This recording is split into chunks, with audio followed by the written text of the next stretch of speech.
ಓಂ ತದೇತತ್ಸಹಸ್ರಂ ತತ್ಸರ್ವಂ ತಸ್ಯಮೇನ್ನಂ ಮಿತ್ರಂ ದಕ್ಷಿಣಂ ಸಜಿತಿ ಪ್ರಾಣಃ ಪರೋಕ್ಷಪ್ರಿಯಾ ಇವ ಹಿ ದೇವಾಃ ಪರೋಕ್ಷಪ್ರಿಯಾ ಇವ ಹಿ ದೇವಾಃ. ಓಂ ಸುತಪಸೇ ನಮಃ. ಓಂ ಅಭಿಪ್ರಮಂದಪುರುದತ್ರ ಮಾಯಾಃ ಅಗ್ನಿರ್ನ ಶುಷ್ಕಂ ವನಮಿಂದ್ರಹೇತಿ ರಕ್ಷೋ ನಿಧಕ್ಷನಿರ್ನ ಭೀಮಾ ಗಭೀರಯ.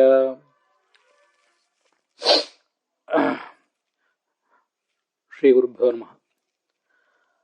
ಮಹಾಭಾರತದ ಅನುಶಾಸನ ಪರ್ವದ 459ನೇ ಈ ಭಾಗದಲ್ಲಿ ವಿಷ್ಣು ಸಹಸ್ರನಾಮ ಸ್ತೋತ್ರದ 200ನೇ ಸುತಪಸ್ ಎಂಬ ನಾಮ ಮತ್ತು ಅದಕ್ಕೆ ಸಂಬಂಧಿಸಿದ ಬೃಹತಿ ಮಂತ್ರ ಇವಿಷ್ಟನ್ನು ನಾವೀಗ ನೋಡಬೇಕಾಗಿದೆ.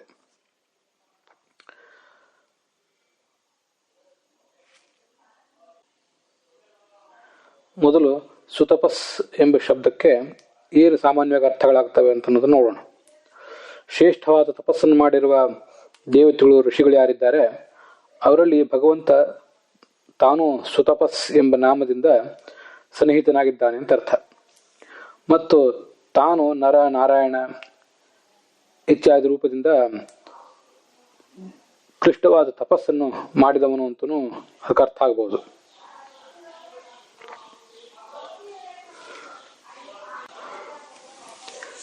ಯಸ್ಯ ಜ್ಞಾನಮಯಂ ತಪಃ ಅಂತ ಶ್ರುತಿ ಹೇಳುವಂತೆ ಭಗವಂತನ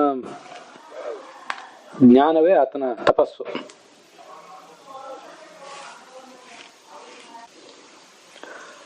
ಪೂರ್ಣವಾದ ಆಲೋಚನೆ ಉಳ್ಳವನು, ಜ್ಞಾನದ ಸ್ವರೂಪ ಅಂತ ಹೀಗರ್ಥ.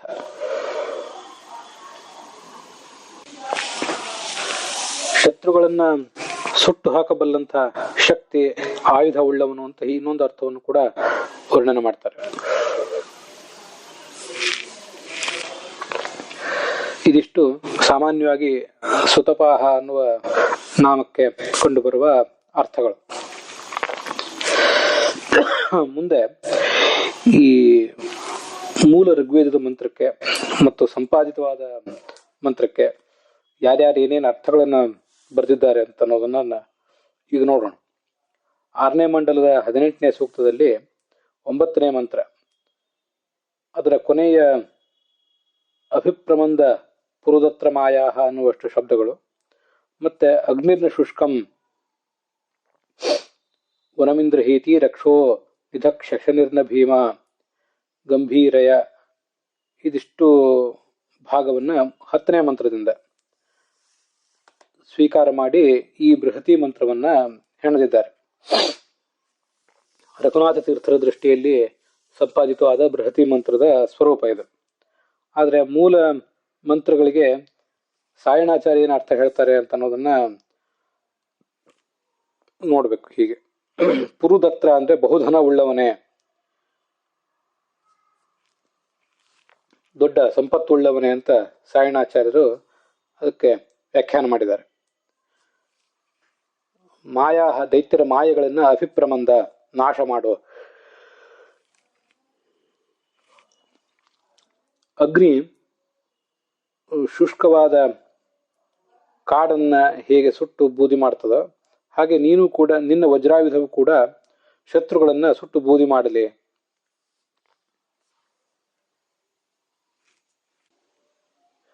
ಮುಂದೆ ರಘುನಾಥ ತೀರ್ಥರ ಅಭಿಪ್ರಾಯವನ್ನು ನೋಡೋದಕ್ಕಿಂತ ಮುಂಚೆ ಭಗವಂತ ಆಚಾರ್ಯರು ಏನು ಅರ್ಥ ಹೇಳ್ತಾರೆ ಅಂತ ಅನ್ನೋದನ್ನು ನೋಡಬೇಕು. ಸುತಪಸೇ ನಮಃ ಅನ್ನೋದಕ್ಕೆ ಶತ್ರುಗಳನ್ನು ಸುಟ್ಟು ಹಾಕಬಲ್ಲ ಆಯುಧ, ರಥ ಮೊದಲಾದ ಉಪಕರಣಗಳುಳ್ಳವನು ಅಂತ ಅರ್ಥ ಹೇಳಿದವರು ಭಗವಂತಾಚಾರ್ಯರು. ಅವರ ದೃಷ್ಟಿಯಲ್ಲಿ ಸುತಪಸ್ ಅನ್ನುವ ನಾಮಕ್ಕೆ ಸಂಬಂಧಪಟ್ಟ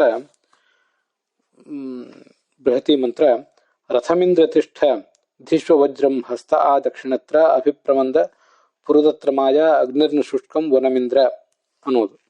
ಹೀಗೆ ಬೃಹತಿ ಮಂತ್ರದ ಸಂಪಾದನೆಯ ದೃಷ್ಟಿಕೋನ ಭಗವಂತಾಚಾರ್ಯದು ಮತ್ತೆ ರಘುನಾಥ ತೀರ್ಥರದು ಬೇರೆ ಬೇರೆ ಇದೆ. ನಾವು ಮೊದಲಿಂದಲೂ ಕೂಡ ರಘುನಾಥ ತೀರ್ಥರು ಯಾವ ರೀತಿ ಸಂಪಾದನೆ ಮಾಡಿದ್ದಾರೆ ಮತ್ತೆ ಯಾವ ಸಂಖ್ಯೆ ಅದು, ಒಟ್ಟಾರೆ ವಿಷ್ಣು ಸಹಸ್ರನಾಮ ಸ್ತೋತ್ರದ ನಾಮಗಳಿಗೆ ಸಂಬಂಧಪಟ್ಟ ಸಂಖ್ಯೆ ಮತ್ತು ಬೃಹತಿ ಮಂತ್ರಕ್ಕೆ ಸಂಬಂಧಪಟ್ಟ ಸಂಖ್ಯೆಯನ್ನ ರಘುನಾಥ ಸ್ವಾಮಿ ಹೇಳಿದಂತೆ ನಾವು ನೋಡ್ತಿದ್ದೇವೆ. ಪುರುದತ್ರ ಅಂತ ಶಬ್ದ.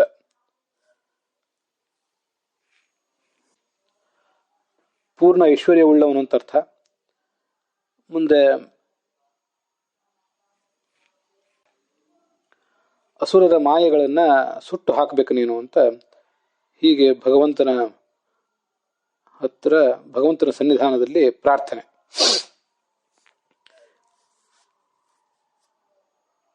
ಭಗವಂತನೇ ಅಶನಿ ಅಂದ್ರೆ ವಜ್ರ, ಅಶನಿರನ ವಜ್ರಾಯುಧದಂತೆ ಭಯಂಕರವಾದ, ಭೀಮ ಅಂದ್ರೆ ಭಯಂಕರವಾದ ನಿನ್ನ ವಜ್ರಾಯುಧ.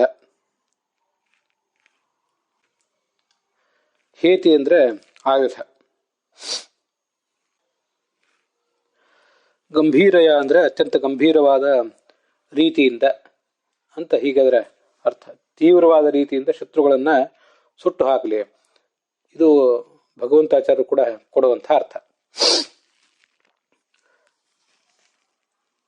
ಹೆಚ್ಚು ಕಡಿಮೆ ಭಗವಂತಾಚಾರ್ಯರು ಹೇಳುವಂತಹ ಅರ್ಥವನ್ನೇ ನಾನು ಕೂಡ ಇಲ್ಲಿ ಇಟ್ಕೊಂಡಿದ್ದೇನೆ. ರಘುನಾಥ ತೀರ್ಥರು ಮತ್ತು ಉಳಿದವರು ಹೇಳಿದ ಅರ್ಥಗಳನ್ನು ಕೂಡ ಸ್ವೀಕಾರ ಮಾಡಿದ್ದೀನಿ. ಇದರಲ್ಲಿ ನನ್ನ ಸ್ವಂತಿಕೆಯನ್ನು ಕಂಡು ಬರೋದಿಲ್ಲ. ಪುರುದತ್ರ ಅಂದ್ರೆ ಪೂರ್ಣವಾದ ಐಶ್ವರ್ಯವುಳ್ಳವನೇ, ತ್ವಂ ನೀನು, ಮಾಯಾಹ ಈಗ ನಾನು ಹೇಳ್ತಿರುವುದು ಅನ್ವಯಾರ್ಥ, ದೈತ್ಯರ ಕಪಟಗಳನ್ನ ಅಭಿಪ್ರಮಂದ ಅದನ್ನು ವಿಫಲವನ್ನಾಗಿ ಮಾಡು, ನಾಶಪಡಿಸಿ ಬಿಡು ಅಂತ ಭಗವಂತನಲ್ಲಿ ಪ್ರಾರ್ಥನಾ. ಇಂದ್ರ ಭಗವಂತನೇ ಅಶನಿಹಿ ನ ಅಂದ್ರೆ ಅದರಂತೆ ಅಂತ ಅರ್ಥ, ವಜ್ರಾಯುಧದಂತೆ, ಭೀಮ ಭಯಂಕರವಾದ, ತವ ಹೇತಿಹಿ ನಿನ್ನ ಆಯುಧ, ಅದು ಶತ್ರುಗಳನ್ನು ನಾಶ ಮಾಡಬೇಕು, ರಾಕ್ಷಸರ ವರ್ಗವನ್ನ, ದೈತ್ಯ ವರ್ಗವನ್ನ. ಹೇಗೆ ಅಂದ್ರೆ ಶುಷ್ಕಂ ಒಣಗಿದ, ವನಂ ಕಾಡನ್ನು, ಅಗ್ನಿಹಿ ನ ಅಗ್ನಿಯಂತೆ ಸುಟ್ಟು ಹಾಕಬೇಕು. ದೈತ್ಯರ ವರ್ಗವನ್ನ ಹೀಗೆ ಸುಟ್ಟು ಹಾಕಬೇಕು. ಇಲ್ಲಿ ಈ ಮೂಲ ಋಗ್ವೇದದ ಪಾಠ ಮತ್ತೆ ಅದನ್ನ ಎಲ್ಲರೂ ವ್ಯಾಖ್ಯಾನ ಮಾಡಿರುವ ಒಂದು ಕ್ರಮ, ಅದನ್ನ ಈಗ ನಾವು ನೋಡ್ಬೇಕು. ಗಂಭೀರಯ ಅಂತ ಏನು ಶಬ್ದ ಇದೆ ಅದರ ಬಗ್ಗೆ ನಾವು ಗಮನ ಹರಿಸ್ಬೇಕು. ಈಗ ಬೃಹತಿ ಮಂತ್ರದಲ್ಲಿ 200ನೇ ಬೃಹತಿ ಮಂತ್ರದಲ್ಲಿ ಕೊನೆಗೆ ಗಂಭೀರಯ ಅಂತಿದೆ. ಗಂಭೀರಯ ಅಂತ ಹ್ರಸ್ವವಾಗಿರ್ಬೇಕದು. ಭಗವಂತಾಚಾರ್ಯರ ಪಾಠದಲ್ಲಿ ಅದು ಗಂಭೀರಯ ಅಂತ ದೀರ್ಘ ಆಗಿದೆ. ಆದರೆ ಮೂಲ ವೇದದ ಪಾಠ, ನಾನು ಸಾಯಣಾಚಾರ್ಯ ಪಾಠವನ್ನು ಕೂಡ ಗಮನಿಸಿದ್ದೇನೆ, ಹಾಗೆ ವೇದ ವಿದ್ವಾಂಸರನ್ನು ಕೂಡ ಈ ವಿಷಯದಲ್ಲಿ ನಾನು ಸಂಪರ್ಕಿಸಿದ್ದೇನೆ. ಮೂಲದಲ್ಲಿ ಗಂಭೀರಯ ಅಂತ, ಸಂಹಿತಾ ಪಾಠದಲ್ಲಿ ಗಂಭೀರಯ ಅಂತ ಹ್ರಸ್ವವಾಗಿರಬೇಕು, ವಿಸರ್ಗವಿಲ್ಲದೆ ಹ್ರಸ್ವವಾಗಿರಬೇಕು ಅನ್ನೋದನ್ನ ಗಮನಿಸಬೇಕು. ಇದು ನಾವು ಸಾಯಣಾಚಾರ್ಯರ ಪಾಠ ಆಗಲಿ ಮತ್ತೆ ಇನ್ನಿತರ ವೇದ ಪಾಠಗಳನ್ನಾಗಲಿ ನಾವು ಗಮನಿಸಿದಾಗ ನಮಗಿದು ಕಂಡು ಬರೋದು. ಗಂಭೀರ, ಗಂಭೀರೇ, ಗಂಭೀರಾಹ ಅಂತ ಆಕಾರಾಂತವಾದ ಸ್ತ್ರೀಲಿಂಗ ಶಬ್ದ ಅದು. ಅದರ ತೃತೀಯ ವಿಭಕ್ತಿ ಏಕವಚನ ಗಂಭೀರಯ ಅಂತ ದೀರ್ಘ ಮೂಲತಃ ಪದಚ್ಛೇದ ಮಾಡಿದಾಗ. ಆದರೆ ಸಂಹಿತಾ ಪಾಠದಲ್ಲಿ, ಮೂಲ ವೇದ ಪಾಠದಲ್ಲಿ ಅದು ಗಂಭೀರಯ ಅಂತ ಇರ್ತದೆ. ಹೀಗೆ ಗಂಭೀರಯ ಋಷ್ವಯ ಅಂತ ಹ್ರಸ್ವ ಇರಬೇಕು, ಸಂಹಿತಾ ಪಾಠದಲ್ಲಿ ಹ್ರಸ್ವ ಇರಬೇಕು. ಆದರೆ ಪದಚ್ಛೇದ ಮಾಡಿದಾಗ ಅದು ಗಂಭೀರಯ ಅಂತ ಆಗಬೇಕು. ಅದರ ಪದಪಾಠ ಗಂಭೀರಯ. ಇದನ್ನೇ ಸಾಯಣಾಚಾರ್ಯರು ಮತ್ತೆ ಉಳಿದೆಲ್ಲ ವೇದ ಪಾಠಗಳನ್ನು ನಾನು ಗಮನಿಸಿದಾಗ ಅಲ್ಲಿಯೂ ಕೂಡ ಹಾಗೆ ಕಂಡು ಬಂದಿದೆ. ಭಗವಂತಾಚಾರ್ಯರು ಮೂಲ ಪಾಠವನ್ನು ಮತ್ತೆ ಸಂಹಿತಾ ಪಾಠವನ್ನು ಎರಡನ್ನೂ ಕೂಡ ಗಂಭೀರಯ ಅಂತಾನೆ ಇಟ್ಕೊಂಡಿದ್ದಾರೆ. ಅದ್ಯಾಕೋ ಅಷ್ಟು ಸ್ವೀಕಾರಾರ್ಹವಾಗಿ ಕಾಣಿಸೋದಿಲ್ಲ. ರಘುನಾಥ ತೀರ್ಥರು ಗಂಭೀರಯ ಅಂತ ವಿಸರ್ಗಪೂರ್ವಕವಾಗಿ ಇಟ್ಕೊಂಡಿದ್ದಾರೆ ಕೊನೆಗೆ. ಗಂಭೀರ ಮತ್ತೆ ಅದಕ್ಕೆ ಅರ್ಥ ಮಾಡುವಾಗಲೂ ಕೂಡ ಗಂಭೀರಯ ಅಂತ ಶಬ್ದ ಬರೋದು, ಅದಕ್ಕೆ ಗಂಭೀರ ಅಂತ ಶಬ್ದವನ್ನು ಸ್ವೀಕಾರ ಮಾಡಿ ಮೂಲ ಶಬ್ದ, ಅದಕ್ಕೆ ಅರ್ಥವನ್ನು ಹೇಳುವಾಗ ಗಂಭೀರ ಅಂತ ಮಾಡಿದ್ದಾರೆ. ಅದರಿಂದ ರಘುನಾಥ ಸ್ವಾಮಿಗಳ ದೃಷ್ಟಿಯಲ್ಲಿ ಮೂಲದ ವೇದದಲ್ಲಿರುವ ಶಬ್ದ ಗಂಭೀರಯ ಅಂತ ವಿಸರ್ಗದಿಂದ ಕೂಡಿದ ಶಬ್ದ ಅಂತ ಕಂಡು ಬರ್ತದೆ. ಅದರಲ್ಲಿ ಏನಾದರೂ ಮುದ್ರಣದ ದೋಷ ಅಥವಾ ಸಂಪಾದನೆ ದೋಷ ಇದ್ದಿರಬಹುದು. ಅಂತೂ ನಾವು ತಿಳಿದುಕೊಳ್ಬೇಕಾದದ್ದು ಸಂಹಿತಾ ಪಾಠದಲ್ಲಿ ಮೂಲದಲ್ಲಿ ಗಂಭೀರಯ ಅಂತ ಹ್ರಸ್ವ, ಪದಚ್ಛೇದ ಮಾಡಿದಾಗ ಗಂಭೀರಯ ಅಂತ. ಸಂಹಿತಾ ಪಾಠ, ಪದಪಾಠ ಹೀಗೆಲ್ಲ ಇರ್ತವೆ. ಅನೇಕ ಕಡೆ ಮೂಲ ಸಂಹಿತಾ ಪಾಠದಲ್ಲಿ ಕೆಲವು ಬಾರಿ ದೀರ್ಘ ಇರ್ತದೆ, ಪದಪಾಠ ಮಾಡಿದಾಗ ಅದು ಹ್ರಸ್ವ ಆಗ್ತದೆ. ಕೆಲವು ಕಡೆ ಮೂಲ ಸಂಹಿತಾ ಪಾಠದಲ್ಲೇ ಹ್ರಸ್ವ ಇರ್ತದೆ, ಮತ್ತೆ ಅದು ಪದಚ್ಛೇದ ಮಾಡಿದಾಗ ದೀರ್ಘ ಆಗ್ತಿರ್ತದೆ. ಇದಕ್ಕೆಲ್ಲ ಇಂಥವೆಲ್ಲ ನಾನಾ ಥರದ ಉದಾಹರಣೆಗಳು ವೇದದಲ್ಲಿ ಕಾಣಿಸ್ತವೆ. ಈಗ ನನಗೆ ಕಂಡು ಬಂದಿರುವಂತೆ, ಮತ್ತೆ ಈ ಹಿಂದೆ ಕೂಡ ನಾವು ಅನೇಕ ಕಡೆ ರಘುನಾಥ ತೀರ್ಥರ ಈ ಪುಸ್ತಕವನ್ನೆಲ್ಲ ಗಮನಿಸಿದಾಗ ವೇದಕ್ಕೆ ವಿರುದ್ಧವಾದ ಪಾಠಗಳು ಅನೇಕ ಕಡೆ ಕಂಡು ಬರ್ತವೆ. ವೇದ ವಿದ್ವಾಂಸರನ್ನೆಲ್ಲ ಸಂಪರ್ಕಿಸಿದಾಗ ಅದನ್ನು ಬಿಟ್ಟುಬಿಡಬೇಕು, ಅದನ್ನು ತಗೊಳ್ಬಾರದು ಅಂತಲೇ ಅವರು ಅಭಿಪ್ರಾಯ ಪಟ್ಟಿದ್ದಾರೆ. ಅದರಿಂದ ಗಂಭೀರಯ ಅಂತ ಹ್ರಸ್ವವಾಗಿ ಮೂಲ ಬೃಹತಿ ಮಂತ್ರದಲ್ಲಿ ಅದು ಕಾಣಬೇಕು. ಸಂಹಿತಾ ಪಾಠದಲ್ಲಿ ಪದಚ್ಛೇದ ಮಾಡುವಾಗ ಮಾತ್ರ ಗಂಭೀರಯ ಅಂತ ಅನ್ವಯಾರ್ಥ ಇತ್ಯಾದಿಗಳನ್ನು ಹೇಳುವಾಗ ದೀರ್ಘವಾಗಿರ್ಬೇಕು. ಹೀಗೆ ಗಂಭೀರಯ ಅಂದ್ರೆ ಶತ್ರುಭಿ ಅದರ್ಶನೀಯ, ಶತ್ರುಗಳಿಗೆ ಮಣಿಯದ ರೀತಿಯಲ್ಲಿ ನಿಧಕ್ಷಿ, ನೀನು ಸುಟ್ಟು ಹಾಕ್ತಿ ಅಂತ ಹೀಗೆ ಅದರ ಅರ್ಥ. ಇಲ್ಲಿ ಸ್ವಯಂ ರಘುನಾಥ ಸ್ವಾಮಿಗಳು ಕೂಡ ಹೇಳ್ತಾರೆ, ಅನೇನ ಸಮ್ಯಕ್, ಸು ಅಂದ್ರೆ ಸಮ್ಯಕ್ ಅಂತ ಅರ್ಥ, ಆಸುರೀಹಿ ಮಾಯಾ ದೈತ್ಯರ ಮಾಯೆಯನ್ನು ತಪತೆ ಸುಟ್ಟು ಹಾಕ್ತಾನೆ, ವಿನಾಶಯತೆ ವಿಫಲ ಮಾಡಿಬಿಡ್ತಾನೆ. ಆದ್ರಿಂದ ಅವನನ್ನು ಸುತಪಾಹ ಅಂತ ಹೇಳಬೇಕು. ತಪಧಾತುವಿಗೆ ಕರ್ತೃ ಅರ್ಥದಲ್ಲಿ ಅಸುನ್ ಪ್ರತ್ಯಯ ಬಂದಿದೆ, ಆದ್ರಿಂದ ಸುತಪಾಹ ಅಂತ ಆಗಿದೆ ಅಂತ ಹೀಗೆ ರಘುನಾಥ ಸ್ವಾಮಿಗಳು ಹೇಳಿದ ಅರ್ಥ ಇದೆ. ಭಗವಂತಾಚಾರ್ಯರು ಕೂಡ ಇದೇ ಅರ್ಥವನ್ನೇ ಹೇಳಿದ್ದಾರೆ. ಭಗವಂತನ ಬಳಿ ಇರುವಂತಹ ಆಯುಧಗಳು ಅಥವಾ ಭಗವಂತನ ಸ್ವರೂಪಭೂತವೇ ಆದಂತಹ ಕೆಲವು ಆಯುಧಗಳು ಅವೆಲ್ಲ ಸುತಪಸಿ, ಶತ್ರುಗಳ ಮಾಯೆಗಳನ್ನ, ಅವರ ಸಂಪತ್ತನ್ನೆಲ್ಲ ಸುಟ್ಟು ಹಾಕ್ತವೆ. ಆದ್ರಿಂದ ಅವನನ್ನು ಸುತಪಾಹ ಅಂತ ಹೀಗೆ ವರ್ಣಿಸ್ಬೇಕು. ಸ್ವಾಯುಧಸ್ಯ ತೇ ಸತೋ ಭುವಾನಸ್ಯ ಪತೆ ವಯಂ ಅಂತ ಪವಮಾನ ಮಂತ್ರದಲ್ಲಿ ಭಗವಂತನ ಬಗ್ಗೆ ಒಂದು ವರ್ಣನೆ ಇದೆ, ಮುಖ್ಯ ಪ್ರಾಣ ಮತ್ತು ಪರಮಾತ್ಮನ ಬಗ್ಗೆ. ಸ್ವಾಯುಧಸ್ಯ ತೇ ಸತೋ ಭುವಾನಸ್ಯ ಪತೆ ವಯಂ ಇಂದೋಹೋ ಸಖಿತ್ವಮುಷ್ಮಸಿ ಅಂತ ಆ ಮಂತ್ರ. ಸ್ವಾಯುಧ, ನೀನು ನಿನ್ನವೇ ಆದ ಅನೇಕ ಆಯುಧಗಳನ್ನು ಇಟ್ಕೊಂಡಿದ್ದಿ. ನಿನ್ನ ಸ್ವರೂಪದಿಂದ ಭಿನ್ನವಾದ ಆಯುಧಗಳು ಕೆಲವಿರಬಹುದು, ನಿನ್ನ ಸ್ವರೂಪದಿಂದ ಅಭಿನ್ನವೇ ಆದಂತಹ ಆಯುಧಗಳನ್ನು ಕೆಲವು ನೀನು ಧರಿಸಿರ್ತಿ. ನಾರಾಯಣ ವರ್ಮ ಹೇಳುವಂತೆ, ಯಥೈಕಾತ್ಮ್ಯಾನುಭಾವೇನ ವಿಕಲ್ಪರಹಿತ ಸ್ವಯಂ ಭೂಷಣಾಯುಧ ಲಿಂಗಾಖ್ಯಾ ಧತ್ತೆ ಶಕ್ತಿ ಸ್ವಮಾಯ ಅಂತ.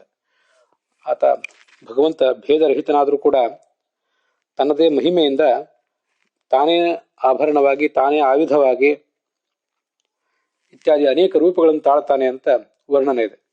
ಆದ್ರಿಂದ ಭಗವಂತನ ಸ್ವರೂಪಭೂತವಾದ ಆಯುಧ ಅಥವಾ ಭಗವಂತನ ಬಳಿ ಇರುವಂತಹ ಶುದ್ಧ ಸತ್ವಾತ್ಮಕವಾದ ಆಯುಧ ಅದು ಶತ್ರುಗಳನ್ನ ಸುಟ್ಟು ಹಾಕ್ತದೆ. ಇದು ಸುತಪಾಹ ಅನ್ನೋದಕ್ಕೆ ಅರ್ಥ. ಇಲ್ಲಿ ಈಗ ಬೃಹತಿ ಮಂತ್ರಕ್ಕೆ ಸಂಬಂಧಪಟ್ಟಂತೆ ನಾವು ನೋಡಿದಾಗ, ಯಾಕೆಂದ್ರೆ ಬೃಹತಿ ಮಂತ್ರವೂ ಕೂಡ ನೀನು ಶತ್ರುಗಳ ಮಾಯೆಗಳನ್ನ ನಿನ್ನ ಆಯುಧ ಅಥವಾ ನಿನ್ನ ಸ್ವರೂಪಭೂತವಾದ ಆಯುಧ ಸುಟ್ಟು ಹಾಕ್ತದೆ ಅಂತಾನೆ ಬಂದಿದೆ. ಆದ್ರಿಂದ ಇಲ್ಲಿ ಸುತಪಾಹ ಅಂದ್ರೆ ಶತ್ರುಗಳನ್ನ ಸುಟ್ಟು ಬೂದಿ ಮಾಡುವವನು ಅಂತ ಅರ್ಥ ಮಾಡಬೇಕು. ಹೀಗೆ ವಿಷ್ಣು ಸಹಸ್ರನಾಮದ ಸ್ತೋತ್ರದ ಸುತಪಾಹ ಎಂಬ ಶಬ್ದಕ್ಕೂ ಇಲ್ಲಿರುವ ಬೃಹತಿ ಮಂತ್ರಕ್ಕೂ ವ್ಯಾಖ್ಯಾನ ಮತ್ತು ವ್ಯಾಖ್ಯೇಯ ಮತ್ತು ವ್ಯಾಖ್ಯಾನ ಭಾವ. ನಾಮ ಏನು ಹೇಳಿದೆ ಅದನ್ನ ಬೃಹತಿ ಮಂತ್ರ ವ್ಯಾಖ್ಯಾನ ಮಾಡಿದೆ ಅನ್ನೋದು ಸ್ಪಷ್ಟವಾಗಿದೆ. ಅದರಲ್ಲಿ ಏನು ಬೇರೆ ವಿಶೇಷ ಅರ್ಥಗಳನ್ನ ನೋಡಬೇಕಾದ ಅಗತ್ಯವೂ ಇಲ್ಲ. ಭಾವಾರ್ಥ ಏನಾಗ್ತದಂದ್ರೆ, ಪೂರ್ಣೇಶ್ವರಿನಾದ ಭಗವಂತನೇ, ನೀನು ದೈತ್ಯರ ಮಾಯೆಗಳನ್ನ ನಾಶ ಮಾಡು. ದೇವನೇ, ವಜ್ರಾಯುಧದಂತೆ, ಇಂದ್ರನ ಬಳಿ ಇರುವ ವಜ್ರಾಯುಧದಂತೆ ಅಥವಾ ಸಿಡಿಲಿನಂತೆ ಭಯಂಕರವಾದ ನಿನ್ನ ಸ್ವರೂಪಭೂತವೇ ಆದ ಆಯುಧ ಅದು ಒಣಕಾಡನ್ನು ಬೆಂಕಿಯಂತೆ ಶತ್ರುಗಳಿಗೆ ಮಣಿಯದಂತೆ ದೈತ್ಯರನ್ನ ಸುಟ್ಟು ಹಾಕಲಿ ಅಂತ ಅದರ ಭಾವಾರ್ಥ. ಸುತಪಾಹ ಅಂತ ಅನ್ನೋದಕ್ಕೆ ಶ್ರೇಷ್ಠವಾದ ಜ್ಞಾನವುಳ್ಳವನು ಅಂತನೂ ಅರ್ಥ ಇದ್ದೇ ಇದೆಯಲ್ಲ. ಆದ್ರಿಂದಾಗಿ ಆ ಜ್ಞಾನದ ಉಳ್ಳವನು ಎಂಬ ಅರ್ಥದಲ್ಲಿ ಏನೇನು ಉಲ್ಲೇಖಗಳಿವೆ ಅಂತ ಅನ್ನೋದನ್ನ ನೋಡಬೇಕು.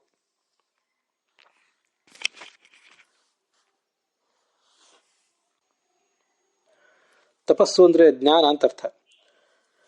ಶ್ರೇಷ್ಠವಾದ ಜ್ಞಾನವುಳ್ಳವನು. ಬೃಹದಾರಣ್ಯಕ ಉಪನಿಷತ್ ಭಾಷ್ಯದಲ್ಲಿ ಆಚಾರ್ಯ ಒಂದು ಕೋಶವನ್ನು ಹೇಳ್ತಾರೆ. ಆತ್ಮ ಮನಶ್ಚಿಂತನಂಚ ಶ್ರೀಮುಷಿ ಬುದ್ಧಿರಿತ್ಯಪಿ ಏಕಾರ್ಥವಾಚಕಾಹ ಧೀಶ್ಚ ಮನೀಷಾ ತಪ ಇತ್ಯಪಿ ಅಂತ ಇದು ಶಬ್ದ ತತ್ವವನ್ನ ಉಲ್ಲೇಖಿಸಿದ ಒಂದು ಸಂದರ್ಭ. ಇದರ ಅರ್ಥ ಹೀಗಾಗ್ತದೆ. ಆತ್ಮ, ಮನಸ್ಸು, ಚಿಂತನ, ಶೇಮುಷಿ, ಬುದ್ಧಿ, ಧೀ, ಮನೀಷಾ ಮತ್ತು ತಪಸ್ಸು ಇವೆಲ್ಲವೂ ಕೂಡ ಏಕಾರ್ಥವಾಚಕವಾದಂತಹ ಶಬ್ದಗಳು. ಆದ್ದರಿಂದ ತಪಸ್ ಅಂತ ಹೇಳಿದ್ರು ಈ ಶಬ್ದಕ್ಕೂ, ಈ ತಪಸ್ ಎಂಬ ಶಬ್ದಕ್ಕೂ ಕೂಡ ಜ್ಞಾನ ಅಂತಾನೆ ಅರ್ಥ ಆಗ್ತದೆ. ಆದ್ರಿಂದ ಸುತಪಾಹ ಅಂದ್ರೆ ಶ್ರೇಷ್ಠವಾದ ಜ್ಞಾನವುಳ್ಳವನು ಅಂತ ಅರ್ಥ ಸಿದ್ಧ ಆಗ್ತದೆ. ಅಥರ್ವಣ ಉಪನಿಷತ್ನಲ್ಲೂ ಕೂಡ ಪುರುಷಯವೇದಂ ಸರ್ವಂ ಪುರುಷಯವೇದಂ ವಿಶ್ವಂ ಕರ್ಮ ತಪೋ ಬ್ರಹ್ಮ ಪರಾಮೃತಂ ಅಂತ ಬಂದಿದೆ. ಅದರ ಭಾಷ್ಯದಲ್ಲಿ ಯೈಷಾ ಚೇಷ್ಟಾ ಭಗವತೋ ಜ್ಞಾನಂ ಪರಾತ್ಮನಃ ತತ್ಸರ್ವಂ ಭಗವಾನೇವ. ಹೀಗೆ ಭಗವಂತನ ಆ ಕ್ರಿಯೆಗಳು ಅವೆಲ್ಲವೂ ಕೂಡ, ಅವನ ಜ್ಞಾನ ಎಲ್ಲವೂ ಕೂಡ ಭಗವಂತನ ಸ್ವರೂಪ ಅಂತಾನೆ ವರ್ಣನೆ ಮಾಡಿದ್ದಾರೆ.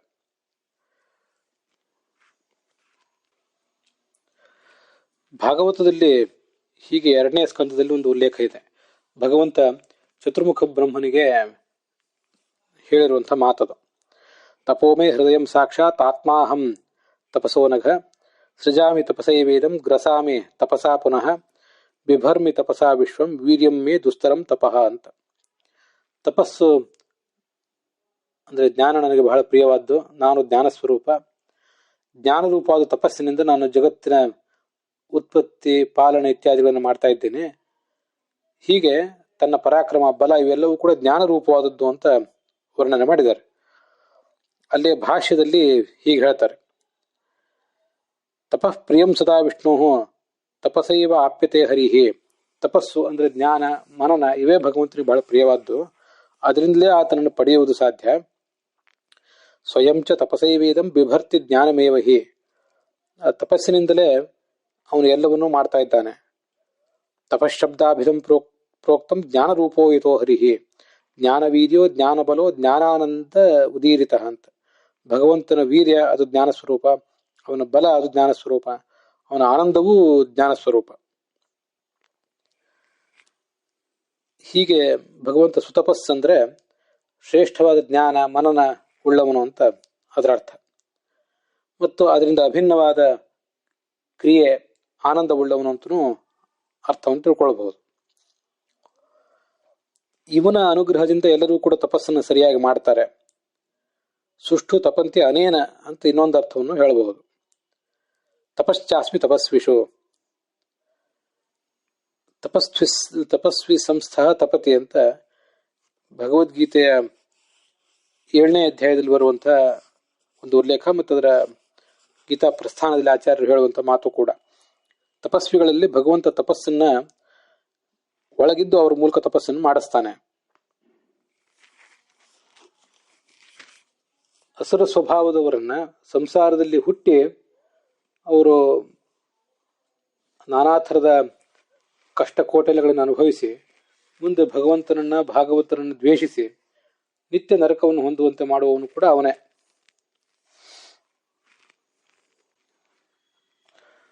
ಸುತಪಾಹ ಅಂದ್ರೆ ಸೋಮರಸವನ್ನು ಪಾನ ಮಾಡುವವನು ಅಂತ ಅರ್ಥವನ್ನು ಕೆಲವರು ಹೇಳ್ತಾರೆ. ಸುತ ಅಂದ್ರೆ ಚೆನ್ನಾಗಿ ಹಿಂಡಲ್ಪಟ್ಟದ್ದು. ಸೋಮ ಎಂಬ ಬಳ್ಳಿಯನ್ನ ಯಜ್ಞದಲ್ಲಿ ಚೆನ್ನಾಗಿ ಹಿಂಡಿ ಅದನ್ನ ಆ ಸೋಮರಸವನ್ನ ದೇವತೆಗಳಿಗೆ ಅರ್ಪಿಸ್ತಾರೆ. ನಮ್ಗಿದೆಲ್ಲ ಗೊತ್ತಿದೆ. ಅಲ್ಲಿ ಆ ಸೋಮ ರಸವನ್ನು ಮೊದಲು ಸ್ವೀಕಾರ ಮಾಡುವವನು ಇವನು. ಮತ್ತೆ ಸುತ ಅಂದ್ರೆ ತನ್ನ ಮಗನಾದ ಚತುರ್ಮುಖ ಪ್ರಾಣದೇವ, ಅವನನ್ನ ರಕ್ಷಿಸುವವನು, ಈ ಅರ್ಥವನ್ನು ಕೂಡ ಇದಕ್ಕೆ ವರ್ಣಿಸ್ತಾರೆ. ಇವಿಷ್ಟು ಸುತಪಾಹ ಅನ್ನೋದಕ್ಕೆ ಬೇರೆ ಬೇರೆ ಕಡೆ ಕಾಣುವಂಥ ಉಲ್ಲೇಖಗಳು. ಇದಕ್ಕೆ ಬೇರೆ ಬೇರೆ ವ್ಯಾಖ್ಯಾನಕಾರರು ಏನು ಹೇಳ್ತಾರೆ ಅಂತ ಅನ್ನೋದನ್ನು ಕೂಡ ನೋಡಬೇಕು. ಸುತಪಾಹ ಅನ್ನುವ ನಾಮಕ್ಕೆ ಲಕ್ಷಾಲಂಕಾರದಲ್ಲಿ ಏನೂ ವ್ಯಾಖ್ಯಾನ ಮಾಡಿಲ್ಲ. ಲಕ್ಷಾಲಂಕಾರದಲ್ಲಿ ವ್ಯಾಖ್ಯಾನ ಮಾಡಿಲ್ಲದೆ ಹೋದರೂ ಕೂಡ ಮಹಾಭಾರತವನ್ನು ಅನುವಾದ ಮಾಡುವವರು ತಮ್ಮದೇ ಆದ ರೀತಿಯಲ್ಲಿ ಅದನ್ನು ವ್ಯಾಖ್ಯಾನ ಮಾಡಿರ್ತಾರೆ. ಮೂಲ ಲಕ್ಷಾಲಂಕಾರ ಕೆಲವುದಕ್ಕೆ ವ್ಯಾಖ್ಯಾನ ಮಾಡಿರ್ತದೆ, ಕೆಲವುದಕ್ಕೆ ಮಾಡಿರುವುದಿಲ್ಲ ಅನ್ನೋದನ್ನ ಗಮನಿಸಬೇಕಷ್ಟೆ. ಮುಂದೆ ಶಂಕರಾಚಾರ್ಯರು, ಪರಾಶರ ಭಟ್ರು ಮೊದಲಾದವರು ಏನು ವ್ಯಾಖ್ಯಾನ ಮಾಡ್ತಾರೆ ನೋಡೋಣ.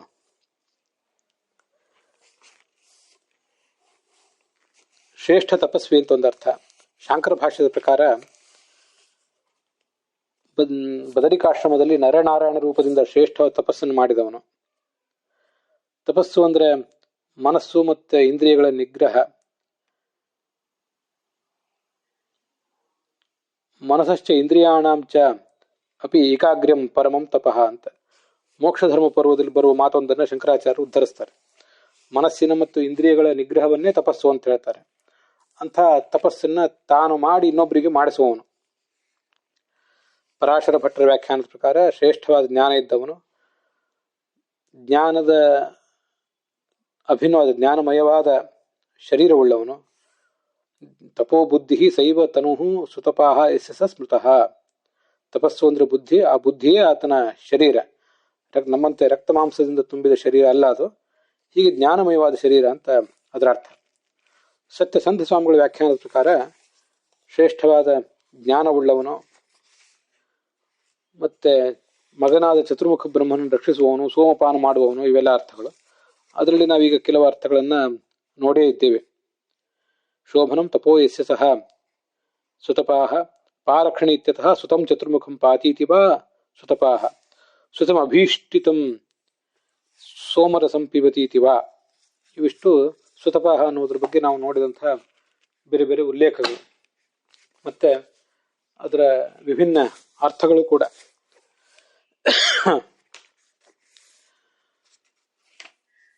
ನಮ್ಮ ಸಾಧನದಲ್ಲಿ ಕೂಡ ಸುತಪಾಹ ಅನ್ನೋ ಶಬ್ದ ಬಹಳ ಶ್ರೇಷ್ಠವಾದ್ದು.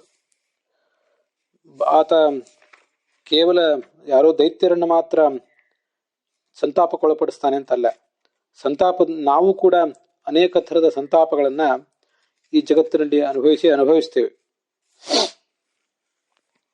ಆ ಎಲ್ಲ ಥರದ ಸಂತಾಪಗಳನ್ನು ಅನುಭವಿಸಿಯೇ ಸಾಧಕನಾದವನು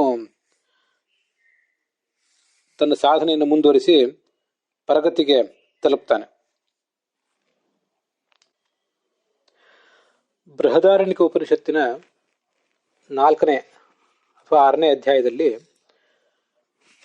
ಹೀಗೆ ಭಗವಂತ ನಮಗೆ ಹೇಗೆ ಮುಕ್ತಿ ಕೊಡ್ತಾನೆ ಅನ್ನೋದನ್ನ ವರ್ಣನೆ ಮಾಡುವ ಒಂದು ಭಾಗ ಇದೆ. ಅದು ಯೋಗ್ಯರಿಗೆ ಮಾತ್ರ ಮುಕ್ತಿ. ಯಾರು ಜ್ಞಾನ ತಪಸ್ಸು ಇತ್ಯಾದಿಗಳನ್ನು ಮಾಡಿ ಯೋಗ್ಯತೆಯನ್ನು ಸಂಪಾದನೆ ಮಾಡ್ತಾರೆ ಅಂಥವ್ರಿಗೆ ಮಾತ್ರ ಮುಕ್ತಿ ಅಂತ ವರ್ಣನೆ ಮಾಡುವ ಒಂದು ಪ್ರಸಂಗ. ಉಪನಿಷತ್ ಹೀಗೆ ಹೇಳ್ತದೆ: ತದ್ಯಥಾ ಪೇಶಸ್ಕರಿ ಪೇಶಸೋ ಮಾತ್ರಾಮುಪಾದಾಯ ಅನ್ಯನ್ನವತರಂ ಕಲ್ಯಾಣ ರೂಪಂ ತನುತೆ ಏವಮೇವ ಅಯಮಾತ್ಮ ಇದಂ ಶರೀರಂ ನಿಹತ್ಯ ಅವಿದ್ಯಾಂ ಗಮಯಿತ್ವ ನವತರಂ ಕಲ್ಯಾಣ ರೂಪಂ ಕುರುತೆ ಅಂತ ಉಪನಿಷತ್ತಿನ ಭಾಗ. ಒಬ್ಬ ಅಕ್ಕಸಾಲಿಗ ಸ್ವಲ್ಪ ಬಂಗಾರ ತಗೊಂಡು ಅದನ್ನು ಬೆಂಕಿಗೆ ಹಾಕಿ ಅದರ ಕೊಳೆಯನ್ನೆಲ್ಲ ತೆಗೆದು ಸ್ವಚ್ಛ ಮಾಡ್ತಾನೆ. ಹೊಸ ಆಭರಣಗಳನ್ನ ನಿರ್ಮಿಸ್ತಾನೆ ಅದರಿಂದ. ಅದರಂತೆ ಭಗವಂತ ನಮ್ಮ ಈ ಜೀವಾತ್ಮನನ್ನ ತನ್ನ ಕೈಯಲ್ಲಿ ತಗೊಂಡು ಅವನಿಂದ ಸಾಧನೆ ಮಾಡಿಸಿ ಸ್ಥೂಲ ಶರೀರವನ್ನು ನಾಶ ಮಾಡಿ ಅಜ್ಞಾನವನ್ನು ನಾಶ ಮಾಡಿ ಸಂಸಾರಾವಸ್ಥೆಯಲ್ಲಿ ನಮಗೆ ಯಾವ ಒಂದು ನಮ್ಮ ದಿವ್ಯವಾದ ಸ್ವರೂಪ ಅನುಭವಕ್ಕೆ ಬರದೇ ಇತ್ತು ಅಂತ ಅನುಭವವನ್ನು ನಮಗೆ ಕೊಡ್ತಾನೆ.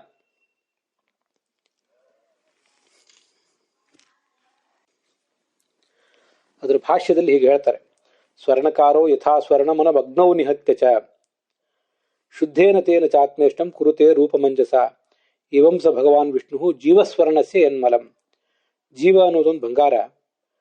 ಅದರ ಮಲ ಏನಿದೆ ಅದನ್ನು ಅಗ್ನೌ ನಿಹತ್ಯ, ಅಗ್ನಿಯಲ್ಲಿ ಚೆನ್ನಾಗಿ ಈ ಜೀವವನ್ನ ಕಾಯುವಂತೆ ಮಾಡಿ ಅದಕ್ಕೆ ಸಂತಾಪ ಮಾಡಿ ಆ ಜೀವನ ಮೂಲಕ ತಪಸ್ಸನ್ನು ಮಾಡಿಸಿ ಅವನ ಅವಿದ್ಯ, ಕಾಮ, ದುರ್ಬುದ್ಧಿ ಇತ್ಯಾದಿಗಳನ್ನೆಲ್ಲ ನಾಶ ಮಾಡಿ ಮತ್ತೆ ಅವನಿಗೊಂದು ಸುಂದರವಾದ ರೂಪ ಕೊಡ್ತಾನೆ. ಹೀಗೆ ಭಗವಂತ ಎಲ್ಲರನ್ನೂ ಕೂಡ ಈ ತನ್ನ ಕಡಾಯಿಯಲ್ಲಿ ಭಗವಂತನನ್ನೊಬ್ಬ ಲೋಹಕಾರ, ಅಕ್ಕಸಾಲಿಗ ಅಂತ ಹೇಳ್ಬೋದು, ಅಥವಾ ಭಗವಂತನನ್ನ ಒಬ್ಬ ಪಾಕಕರ್ತ ಅಂತ ಹೇಳ್ಬೋದು. ನಮ್ಮನ್ನೆಲ್ಲರನ್ನೂ ಅವನು ಪಕ್ವರನ್ನಾಗಿ ಮಾಡ್ತಾ ಇದ್ದಾನೆ. ಭೂತಾನಿ ಕಾಲಃ ಪಚತೀತಿ ವಾರ್ತಾ ಅಂತ ಮಹಾಭಾರತ ಹೇಳಿದೆ, ನಮಗದು ಗೊತ್ತಿದೆ. ಅಸ್ಮಿನ್ ಮಹಾಮೋಹಮಯೇ ಕಟಾಹೆ, ಈ ಬ್ರಹ್ಮಾಂಡ ಅನ್ನೋದೊಂದು ದೊಡ್ಡ ಕಡಾಯಿ, ಸಂಸಾರ ಅನ್ನೋದು ಕಡಾಯಿ, ಸೂರ್ಯ ಅನ್ನುವುದಾಗ್ಲಿ ಅಗ್ನಿ, ಹಗಲು ರಾತ್ರಿಗಳು ಅದಕ್ಕೆ ಇಂಧನ, ಮಾಸ, ಋತು, ಪಕ್ಷ ಮೊದಲಾದದ್ದೆಲ್ಲವೂ ಕೂಡ ಅದಕ್ಕೆ ಒಂದು ಕಟ್ಟಿಗೆ ಸೌಟು. ಅಡಿಗೆ ಮಾಡುವವನು ಕಟ್ಟಿಗೆ ಸೌಟನ್ನ ನಡುವೆ ನಡುವೆ ಪಾತ್ರದಲ್ಲಿ ಚೆನ್ನಾಗಿ ಆಡಿಸಿ ಎಲ್ಲಿಯೂ ಕೂಡ ತಳ ಹೊತ್ತದಂತೆ ಎಚ್ಚರಿಕೆ ವಹಿಸ್ತಾ ಇರ್ತಾನೆ. ಅದರಂತೆ ಈ ಬ್ರಹ್ಮಾಂಡವೆಂಬ ಕಡಾಯಿಯಲ್ಲಿ, ಈ ಒಂದು ಅಗ್ನಿಯಲ್ಲಿ, ಜ್ಞಾನವೆಂಬ ಅಗ್ನಿಯಲ್ಲಿ ಭಗವಂತ ನಮ್ಮನ್ನೆಲ್ಲರನ್ನು ಹಾಕಿ ನಮ್ಮೆಲ್ಲರನ್ನು ಕೂಡ ಪಕ್ವರನ್ನಾಗಿ ಮಾಡ್ತಾ ಇದ್ದಾನೆ. ಯಾವುದೇ ಒಂದು ದಿವ್ಯವಾದ ಭಕ್ಷ್ಯವೂ ಕೂಡ, ಅಥವಾ ಈ ಜಗತ್ತಿನ ಭಕ್ಷ್ಯವೂ ಕೂಡ ಕ್ಷಣಾರ್ಧದಲ್ಲಿ ಸಿದ್ಧ ಆಗೋದಿಲ್ಲ. ಅದಕ್ಕೊಂದಿಷ್ಟು ಅನೇಕ ಹಂತಗಳನ್ನು ದಾಟಿ ಹೋಗುವಂಥ ಅನಿವಾರ್ಯತೆ ಇರ್ತದೆ. ಹಿಟ್ಟು, ಧಾನ್ಯ ಮೊದಲಾದವನ್ನು ತಗೊಂಡು ಆ ಧಾನ್ಯವನ್ನ ಕುಟ್ಟಿ ಪುಡಿ ಮಾಡಿ ಹಿಟ್ಟು ಮಾಡಬೇಕು, ಮತ್ತೆ ಅದನ್ನು ನೀರಿನಿಂದ ಕಲಸಬೇಕು, ಮತ್ತೆ ಅದನ್ನು ಬೆಂಕಿಗೆ ಗುರಿ ಮಾಡಬೇಕು, ಸುಡಬೇಕು, ಬೇಯಿಸಬೇಕು. ಹೀಗೆಲ್ಲ ಆದ್ಮೇಲೆ ಒಂದು ಭಕ್ಷ್ಯ ತಯಾರಾಗಿರ್ತದೆ. ಹಾಗೆ ಸಾಧಕನ ವ್ಯಕ್ತಿತ್ವವು ಕೂಡ ಅನೇಕ ತರದ ತಾಪಗಳನ್ನ, ತಪಸ್ಸುಗಳನ್ನ ಹಾಯ್ದು ಹೋಗ್ಬೇಕಾಗ್ತದೆ.